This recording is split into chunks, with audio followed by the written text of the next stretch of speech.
भारत में ऐसी एक जयंती यही है कि सभी महापुरुषों से ज़्यादा ये बाबा साहब डॉक्टर भीमराव अम्बेडकर साहब की जयंती मनाई जा रही है। आज 14 अप्रैल 2024 में कोने कोने पे जयंतियाँ का समारोह हो रहा है। सबसे बड़ा त्यौहार है, सबसे बड़ा पर्व है हम लोगों का। इससे बड़ा पर्व हम नहीं मानते किसी को, क्योंकि जिस महापुरुष ने हमारे लिए त्याग और बलिदान दिया हो, अपने बच्चों की, अपने परिवार के लोगों की जिंदगी न्यौछावर कर दिया हो, हम सब आप लोगों के लिए ऐसे शख्स की आज भारत के अंदर के अलावा विश्व में सबसे बड़ी जयंती मनाई जाती है। भारत में तो कम है, भारत के अलावा जो विश्व है अन्य देशों में वहाँ सबसे ज़्यादा मनाई जाती है।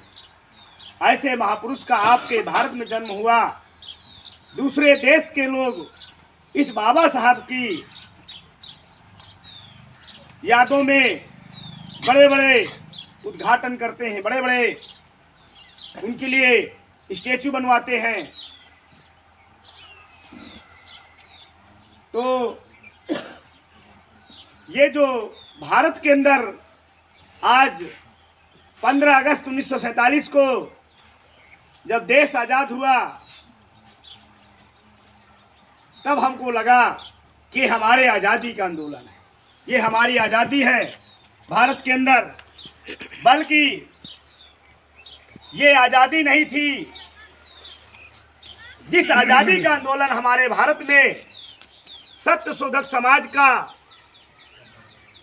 राष्ट्रपिता ज्योतिबा फूले आंदोलन चला रहे थे, उस आंदोलन को डाइवर्ट करने के लिए, भड़काने के लिए इस देश के मनुवादियों ने, इस देश के शासक जातियों ने उस आंदोलन को लड़ाई दंगे करवा करके उस आंदोलन को भयभीत करवा दिया। क्योंकि वो जो आंदोलन था हमारे SC, ST, OBC एंड धर्म परिवर्तित माइनॉरिटी लोगों का आंदोलन था। इस देश के अंदर बहुत सारे विदेशी आए हुए हैं। सबसे पहले इस देश में आप लोगों को दोस्त और दुश्मन की पहचान करना होगा। ये हमारा दोस्त कौन है, दुश्मन कौन है, तभी हम भारत के अंदर परिवर्तन कर सकते हैं। अगर हमारे दोस्त और दुश्मन की पहचान नहीं पता होगा तो हम अपने साथियों को ही दुश्मन मान लेते हैं, अपने लोगों के ही पैर खींचने का काम करते हैं।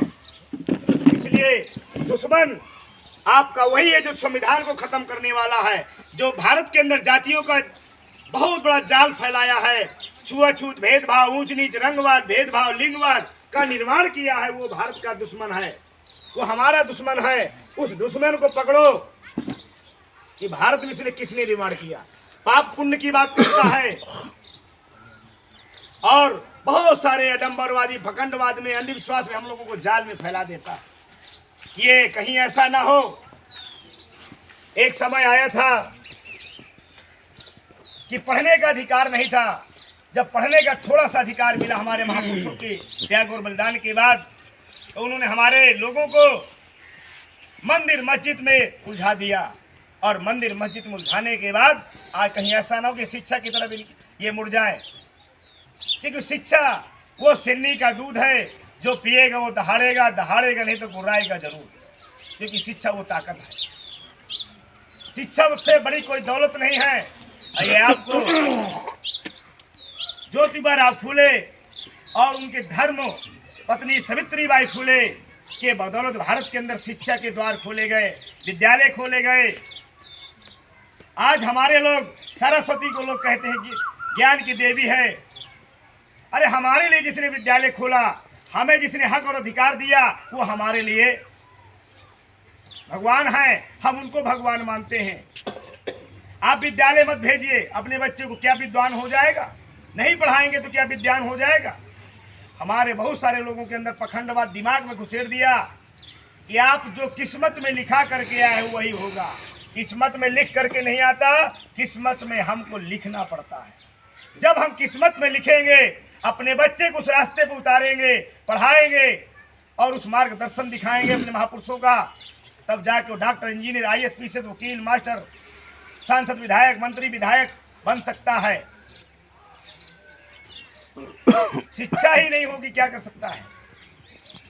इसलिए भारत के अंदर सावित्रीबाई फूले ने, ज्योतिबा फूले ने बहुत बड़ा इतिहास बनाया और एक आंदोलन, सत्य शोधक समाज का आंदोलन ज्योतिबा फूले जी चला रहे थे इस देश के अंदर। ये SC/ST OBC माइनॉरिटी लोगों का आंदोलन था। उस आंदोलन को दबाने के लिए मनुवादियों ने अपना दूसरा आंदोलन शुरू किया। भारत के अंदर बहुत सारी समस्याएं थी, उन समस्याओं को ग्रसित होकर के ज्योतिबा फूले जी ने निर्माण किया। और ज्योतिबा फूले के जो पिताजी थे गोविंदराव फूले, उसे मनुवादियों के लोगों ने कहा, ज्योतिबा फूले के पिताजी से गोविंदराव फूले के, कि अपने बेटे को मना करो कि ये प्रचार प्रसार का काम समाज को जो जागृत कर रहा है इसको बंद करे। तो ज्योतिबा फूले घर गए और उनको अपमानित हुए। एक बड़ी जात के लोगों में बारात में जा रहे थे वो, और बारात में जब गए तो उनको अपमानित करना पड़ा। ये ज्योतिबा फूले एक शूद्र है और शूद्र को बारात में लेकर के आए हो तो हम लोग कोई जाएंगे नहीं, इसको आप ले जाओ। क्योंकि वो दूल्हे राजा का वो दोस्त था और उस दूल्हे राजा से उसका बहुत संबंध था, तो वो बारात में ले गया था। जब लोगों ने देखा कि ज्योतिबा फूले शूद्र है तो उन लोगों ने सब भयभीत हो गए। और भयभीत होने के बाद उनको कहा कि आप इस दूल्हे को समझाया कि इसको निकाल के बाहर करो बारात से, नहीं हम जाएंगे नहीं। ज्योतिबा फूले को वहाँ से निकाल दिया और अपमानित होना पड़ा उनको। इस देश के अंदर इतना ज़्यादा कूटनीति, जातिवाद, भेदभाव, ऊंच नीच है। फिर उधर सावित्रीबाई फूले पढ़ाने जाती थी स्कूल में, जो विद्यालय खोला था। सावित्रीबाई फूले एक बगल में बैग टांग के जाती थी, उस बगल के बैग में एक साड़ी पहन के जाती थी महिला, और एक साड़ी बैग में डाल के जाती थी।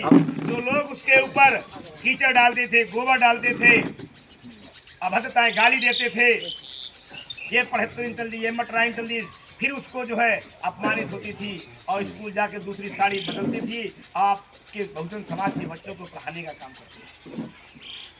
तो सावित्रीबाई फूले उधर से अपमानित होकर के आई और ज्योतिबा फूले उधर से अपमानित होकर के आए। दोनों बैठे थे, आपस में विचार किया कि बताओ क्या करना है। पिताजी कह रहे हैं इस काम को बंद कर दीजिए, क्या करना है, क्या निर्णय लेना है। उसी टाइम में 1 2 साल 3 साल की शादी थी उनकी। ज्योतिबा फूले ने फैसला लिया, हम समाज का काम नहीं बंद कर सकते, समाज का जन जागृति बंद नहीं कर सकते, ये घर छोड़ सकते हैं। और सावित्रीबाई फूले से पूछा बताओ तुम्हें क्या करना है। सावित्रीबाई फूले ने कहा जहां मेरा पति रहेगा, जहां आप रहोगे वहां मैं रहूंगी। और ज्योतिबा फूले दोनों, सावित्रीबाई फूले घर को छोड़ दिया और ये समाज के लिए निकल पड़े, भारत के अंदर जन जागृति के लिए। ऐसा महापुरुष है, घर परिवार को त्याग करके आप लोगों के लिए लड़ाई लड़ा, संघर्ष करा और आज शिक्षा के द्वार खोल दिए। आज महिलाएं ISP से डॉक्टर, इंजीनियर, वकील, मंत्री, विधायक बन रहे हैं। ये सिर्फ और सिर्फ सावित्रीबाई फूले की देन है।